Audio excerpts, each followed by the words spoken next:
सुप्रभात बच्चों। आज हम कक्षा 9वीं में हिंदी की पाठ्य पुस्तक स्थितिज भाग 1 में साखियाँ कविता का अध्ययन करेंगे।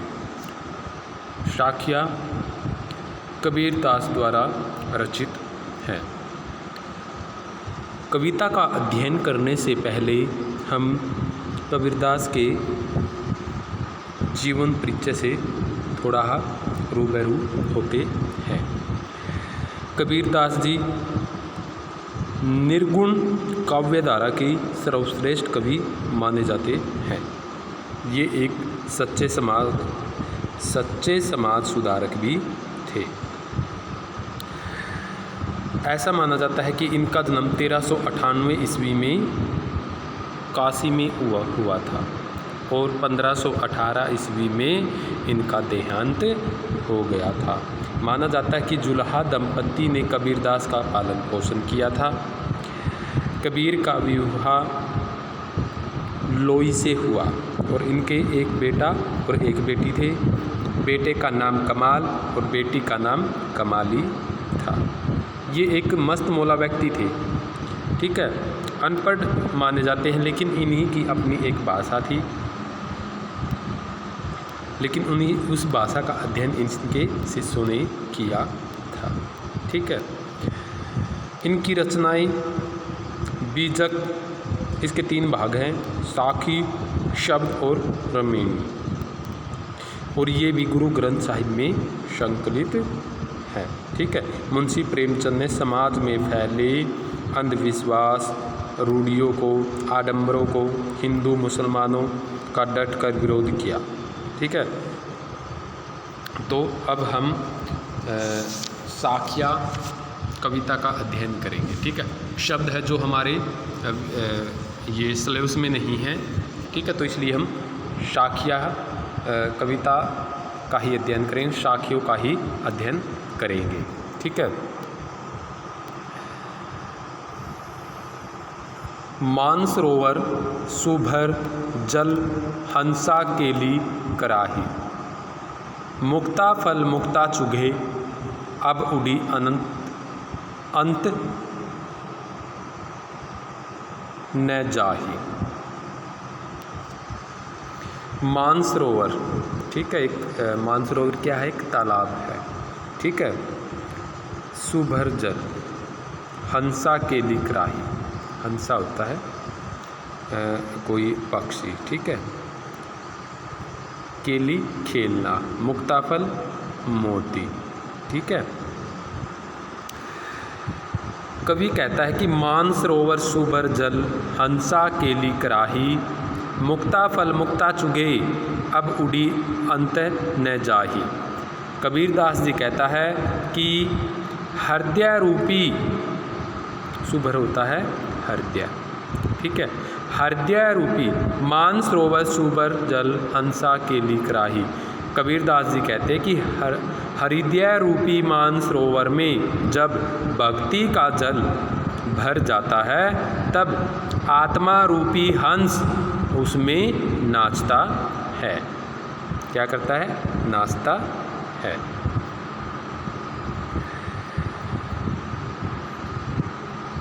मुक्ता फल मुक्ता चुगे अब उड़ी अंत न जाहे।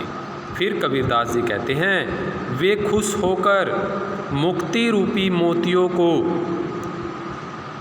चुगते हैं तथा और कहीं उड़कर नहीं जाना चाहते।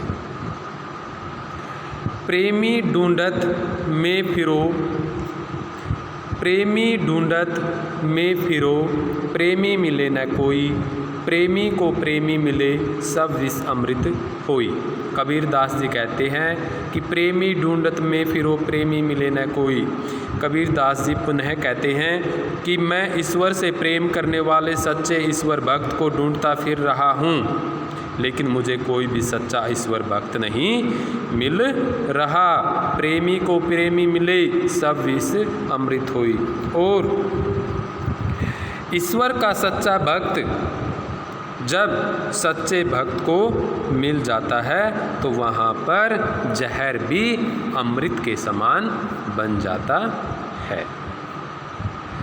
हस्ती चढ़िए ज्ञान को सहज दुलीचा डारी, सवान रूप संसार है भूकन दे जख मारी। हस्ती हाथी, सवान कुत्ता, भूकन भूकना, जख बेकार में व्यर्थ में बातें करना। हस्ती चढ़िए ज्ञान को सहज दुलीचा डारी। कबीरदास जी कहते हैं कि हे मनुष्य, तुम ज्ञान रूपी हाथी पर सहजता से उस पर गलीचा डालकर सवार हो जाओ और आगे बढ़ो। गलीचा होता है एक दरी रूपक, ठीक है, किसी पशु पर जैसे कोई हम बिछोना होता है धरती में बिछाने वाला, ऐसे ही है एक गलीचा होता है दरी, ठीक है। वो जैसे हाथी के ऊपर ऐसे फैला दिया जाता है, उस पर रख दिया जाता है और उस पर सवारी की जाती है, ठीक है, दरी टाइप में होता है। दोबारा पढ़ेंगे। हस्ती चढ़िए ज्ञान को सहज दुलीचा डारी। कबीरदास जी कहते हैं कि हे मनुष्य, हे मानव, तुम ज्ञान रूपी हाथी पर सहजता से गलीचा डालकर सवार हो जाओ और आगे बढ़ते रहो। सवान रूप संसार है कि यह संसार तो, यह जगत तो, यह दुनिया तो कुत्ते के समान है, भूकंदे जखमारी, व्यर्थ में ही भोगती रहती है। पखा पखी के कारणे सब जग रहा बुलान। कबीरदास जी पुनः कहते कि हे मनुष्य, हे मानव, तुम पक्ष विपक्ष के चक्कर में पड़कर इस संसार को, इस दुनिया को, इस जगत को भूलते जा रहे हो। निरपक्ष होई के हरि बजे सोई संत सुजान। फिर कवि कहते हैं कि निरपक्ष यानी कि तुम भेदभाव को छोड़कर निष्पक्ष होकर ईश्वर के नाम को जपते रहो। सोई संत सुजान, वही बुद्धिमान ज्ञानी संत कहा जाता है। हिंदू मुआ राम कही मुसलमान खुदाई, कहे कबीर सो जीवता जो दूहू के निकट न जाही। फिर कबीरदास जी कहते हैं हिंदू मुआ राम कही मुसलमान खुदाई।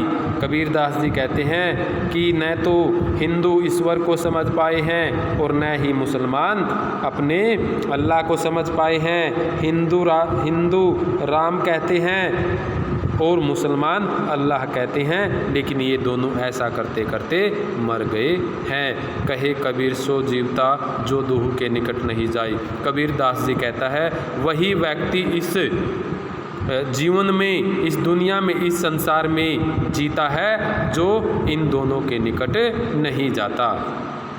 काबा फिरी काशी बया, रामी बया रहीम, मोट चून मैदा बया, बैठी कबीरा जीम। फिर कबीरदास जी कहते हैं कि काबा फिरी काशी बया, राम ही भया रहीम। कबीरदास जी कहते हैं यदि हम संप्रदाय को छोड़ दे और एक सच्चे रास्ते को अपनाए तब काबा काशी हो जाता है और राम रहीम बन जाता है। मोट चून मैदा भया, बैठी कबीरा जिम। फिर कबीरदास जी कहते हैं कि भेदभाव का यह अपनापन छोड़ दे तो मोटा आटा अभेद रूपी मैदा बन जाता है और कबीरदास उस अभेद रूपी मैदे का भोजन को करते हैं। कहने का तात्पर्य यह है कि जो व्यक्ति पक्ष विपक्ष में नहीं पड़ता, हिंदू मुसलमान के संप्रदायों में नहीं पड़ता, वही व्यक्ति इस संसार में जीवित रहता है, सुखी रहता है। ऊंचे कुल का जन्मिया जे करनी उच न होई, सुब्रन कलश सुरा भरा साधु निंदा सोई। फिर कबीरदास जी कहते हैं कि ऊंचे कुल का जन्मिया, अगर कोई व्यक्ति ऊंचे परिवार में, ऊंचे कुल में पैदा होता है, जे करनी उच न हुई, अगर उसके कार्य ऊंचे नहीं हैं, सुभ्रन कलशुरा भरा। हाँ, दोबारा से पढ़ेंगे। ऊंचे कुल का जन्मिया जे करनी उच्च न हुई। कबीरदास जी कहते हैं अगर कोई व्यक्ति ऊंचे कुल में, ऊंच जाति में जन्म लेता है और वह ऊंचे कार्य नहीं करता, नीचे कार्य करता है, तो उसका कोई फ़ायदा नहीं होता ऊंचे कुल में जन्म लेने का। सुभ्रन कलशुरा भरा साधु निंदा सोई। अगर सुभ्रन कलश, सुभ्रन होता है कोई धतूरा, सोने का बर्तन, सुरा शराब, ठीक है, भरा भरी हुई, साधु निंदा हुई, निंदा यानी कि बुराई। सुभ्रन कलशुरा भरा, अगर सोने के बर्तन में दूध की जगह शराब को रखा जाए या भरा जाए, साधु निंदा सोई, साधु संत व्यक्ति भी उसकी निंदा करते हैं। ठीक है, तो ये हमने साखियों का अध्ययन किया है। ठीक है, शब्द जो हैं वे हमारे सिलेबस में नहीं हैं। ठीक है, तो हमारी कविता यहाँ तक है। अच्छे से अध्ययन करें। अगर किसी विद्यार्थी को कोई शब्द समझ में नहीं आया तो वे निसंकोच मुझसे पूछ सकते हैं। आज के लिए इतना ही, धन्यवाद।